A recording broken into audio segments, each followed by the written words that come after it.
Så skal vi have samlet koblingen og oliepumpen igen. Og det første vi gør, det er altså at tage oliepumpen her og sætte dem sammen en gang til. Sådan her. Sådan. Sikre at oliefilteret kommer rigtig ned i olietanken, og at den her sådan, bane, som skal op og give olie op til sværet, at den ligger rigtigt. Og jeg skal selvfølgelig også sørge for, at oliepumpens stilleskrue kommer rigtig ind hernede. Sådan der. Sådan. Så sidder den, som den skal. Så skal jeg have kædestrammeskruen på plads, og den sidder her. Sådan der. Sådan. Så sikrer vi os, at den sidder rigtigt. Den skal derned. Sådan. Det næste, vi skal have, det er så dækpladen her. Den skal nedover på den her måde, og der skal I efterfølgende jo selvfølgelig montere de 2 skruer, som jeg snyder lidt med i den her sådan, demonstrationsmodel. Drivhjulet skal presses ned over snækkehjulet, som sidder her på oliepumpen, og som trækker den, og der skal altså presses en lille smule for at få det rigtigt ned. Der skal trykkes en lille smule til, for at sikre, at det kommer rigtigt på plads. Sådan der.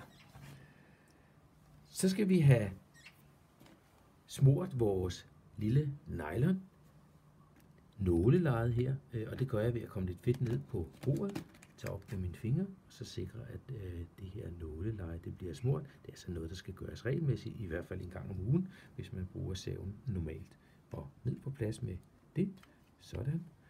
Vi skal have drivhjulet, så det hjul, der trækker kæden rundt, monteret her på koblingsskålen. Skal jeg lige sikre mig, at de hakker kommer rigtigt på plads.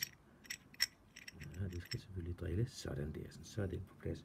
Og der er det vigtigt, at de her hakker kommer rigtigt ned i nylon-drivhjulet, så vi ikke får ødelagt det.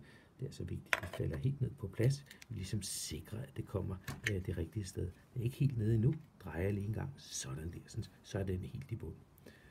Jeg skal have selve koblingen monteret, og det gør jeg ved så at dreje mod uret. Det er igen det her linksgevind. Så mod uret, når vi skal montere koblingen, og der drejer jeg bare til med fingrene. Sådan der. Sådan. Når saven så bliver startet op, jamen så vil centrifugalkraften, og på grund af det her linksgevind, sikre, at den strammer sig selv op.